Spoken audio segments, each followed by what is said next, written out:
Bonjour à tous, alors merci d'être là. Tout d'abord je voulais remercier tous les nouveaux abonnés et puis toutes les personnes qui ont regardé la dernière vidéo qui était Atelier 12 sur le confinement et sur fabriquer des masques sans coudre. Donc je vous remercie beaucoup, ça me touche beaucoup, vos commentaires, vos appréciations. Et aujourd'hui je voulais vous partager avec vous mes astuces pour bien vivre le confinement. Alors j'en ai repéré 5 qui me semblent essentielles et la première ce serait de changer de point de vue. Alors quand je dis changer de point de vue, c'est ce qu'on propose quand on fait de l'art-thérapie justement, parce que je suis art-thérapeute. Donc c'est arriver à faire d'un événement dramatique quelque chose qui pourrait être un peu plus bénéfique. Alors bien évidemment, j'ignore pas les souffrances des personnes qui ont perdu des proches, je n'ignore pas les personnes qui luttent pour le moment, voilà, pour entre la vie et la mort. Je n'ignore pas la souffrance des soignants et le désespoir de beaucoup de personnes, mais je me dis que si vous êtes devant cette vidéo, c'est peut-être justement que vous avez besoin d'un message un peu plus positif. Donc déjà la base ce sera de couper la télévision, déjà d'arrêter d'écouter les quotas de morts et de malades qui s'égrènent au fil des jours. Et puis de changer de point de vue, c'est-à-dire je dis pas qu'il faut complètement s'isoler de la réalité, mais on crée aussi sa propre réalité. Donc si on imagine qu'on est dans un cocon, et le lieu dans lequel on vit souvent c'est quand même un peu un cocon, hein. On a de l'électricité, on a de quoi manger, on a de quoi se laver, on a de quoi se chauffer. En plus, on bénéficie depuis 3 semaines, depuis le début du confinement, d'un temps exceptionnel. Alors je sais bien qu'on ne peut pas sortir, mais on peut quand même le profiter en regardant par sa fenêtre. Et puis d'entendre les oiseaux qui chantent et de voir la nature qui s'éveille. Donc changer de point de vue, c'est réaliser qu'on a la chance d'être en vie, la chance de vivre une expérience particulière, alors qui est peut-être sombre pour certains, mais qui permet peut-être de profiter de ce temps-là justement de manière plus bénéfique pour soi. Donc ça pourrait être par exemple pas voir ça comme un emprisonnement, mais au contraire voir ça comme un temps pour soi, pour pouvoir se recentrer sur soi-même, sur les choses essentielles, sur voilà, peut-être des choses qu'on n'a pas eu le temps de faire, qu'on n'a pas suffisamment pris le temps de faire. Ça peut être lire des livres, hein, on a plein de livres qu'on n'a pas lus, qu'on n'a pas pris le temps de lire. Ça peut être trier ses armoires, ça peut être voilà, faire un tri pour quand on sortira, pouvoir aller après donner toutes ces choses qu'on a triées à des associations. Ça peut être également trier ses livres, ses CD, ses DVD, voilà, tout ce qui encombre un peu et qui ne sert à rien parfois. Ça peut être également organiser sa maison différemment, peut-être déplacer des meubles, peut-être s'organiser différemment. Voilà. C'est l'occasion jamais, hein. Ça peut être également arrêter de fumer, voilà. Ça peut être s'occuper de soi, s'occuper de sa peau, de ses mains, de ses pieds. Voilà, ça peut être se mettre au sport, se mettre à la gym, se mettre au yoga, se mettre à la méditation, à la relaxation. Il y a beaucoup de vidéos que vous trouverez en ligne qui vous permettent justement d'avoir des contenus de qualité, des contenus gratuits qui peuvent vous permettre justement de vous aider à vous initier à des nouvelles activités physiques. Ça peut être également apprendre une langue étrangère, pourquoi pas. Voilà, et puis faire tout ce que vous n'avez jamais osé faire. C'est le moment.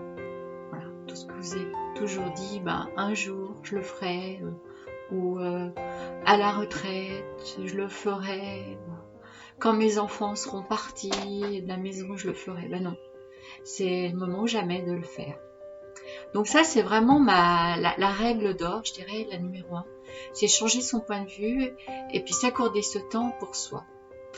La deuxième règle, c'est de ne pas refouler ses émotions, de ne pas dire ah là là, je souffre, mais non, ça va passer.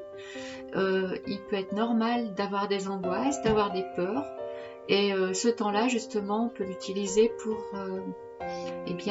travailler là-dessus. Alors, écrire, ouvrir un journal sur un cahier, écrire ce qu'on ressent, ses émotions, ses peurs, voir pourquoi elles sont là, à quoi elles sont associées. Est-ce que ça renvoie au passé? Est-ce que ça renvoie à des choses réelles ou des choses imaginaires, comme le monstre qu'on a trouvé dans le placard et qui n'existe pas en fait?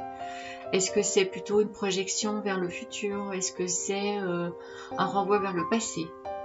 Et puis, si on va pas refouler ses peurs et ses émotions, moi je vous invite à les exprimer, soit toujours par l'écriture. Donc, je sais pas, par exemple, vous allez noter mes principales peurs sont, actuellement je ressens ça, j'ai telle émotion, je ressens telle douleur à tel endroit, et puis ensuite essayer de voir qu'est-ce qui pourrait se passer si vous aviez une baguette magique par exemple, et imaginer quelque chose de tout autre grâce à votre baguette magique. Ça vous permettra d'aller vers des pensées plus positives aussi. Et puis, alors on peut aussi également exprimer tout ça par le dessin, par la peinture. Vous avez toujours rêvé de peindre et vous n'avez jamais osé, allez-y, c'est le moment. Ou alors par la cuisine, voilà, créer des nouvelles recettes. C'est aussi une forme d'expression, c'est aussi une forme d'art. Et ça peut vous permettre aussi d'aller un petit peu plus loin dans votre intériorité artistique, voilà, ou le jardinage, il y a tout un tas de choses, hein, l'art se loge partout, on veut bien le voir. En règle numéro 3, je dirais qu'il faudrait pouvoir vraiment profiter de ce temps-là pour se connecter à ses amis, à ses proches, à sa famille. Alors, on a la chance d'avoir tous les moyens possibles et imaginables, le téléphone, la vidéo, voilà, vidéoconférence. On peut aussi écrire, hein, même envoyer des lettres. Hein. La poste, ça fonctionne toujours. Voilà, mais c'est important, c'est un temps justement où on peut prendre des nouvelles des gens qu'on aime. Et je pense qu'il y a beaucoup de gens qui l'ont déjà fait, mais continuez à le faire au fur et à mesure des semaines, parce que c'est bien beau de prendre des nouvelles la première semaine, mais voilà, c'est bien de se soutenir aussi et ça en fait partie. Ensuite, donc, en 4, j'ai pensé à quelque chose. Si vous êtes pas tout seul, et si vous êtes avec d'autres personnes, d'autres membres de la famille, c'est le moment jamais d'aller ressortir les jeux de société, nos fameux jeux en papier, en carton, voilà, ou inventer des nouveaux jeux. C'est le moment jamais de jouer vraiment ensemble. Puisque le jeu, c'est aussi retrouver son âme d'enfant. Et dans des moments de crise comme ça, c'est important de se reconnecter à son petit enfant intérieur qui est souvent très affolé, très apeuré. Et donc, le jeu permet justement de le rassurer aussi. Voilà. Mais on peut jouer tout seul aussi. Hein. Si on est tout seul, on peut jouer à des jeux, inventer des jeux. Voilà. C'est tout à fait possible. Et puis, je dirais, l'astuce et la règle essentielle numéro 5, c'est de garder un rythme quand même et d'instaurer des rituels et des routines dans sa vie, dans toutes ses journées, de que ce soit le lever, le déjeuner, le petit déjeuner, la douche matinale, enfin voilà. Garder quand même un timing, des horaires fixes, parce que ça permet justement de garder un équilibre aussi dans sa vie. Et puis ne pas oublier en fin de journée, quand on va se coucher, de refaire un petit peu le tour de sa journée et de noter sur son carnet les choses sympas qui se sont passées dans la journée, ce qu'on a bien fait, les vidéos qu'on a vues par exemple, ou les recettes de cuisine qu'on a essayées, les dessins qu'on a pu faire. Voilà, c'est important de se valoriser, de valoriser chaque journée de manière à ce qu'elle soit bénéfique et que toutes ces choses-là que vous avez fait pendant ce temps de confinement s'impriment en vous comme des apports supplémentaires et une forme d'équilibre supplémentaire.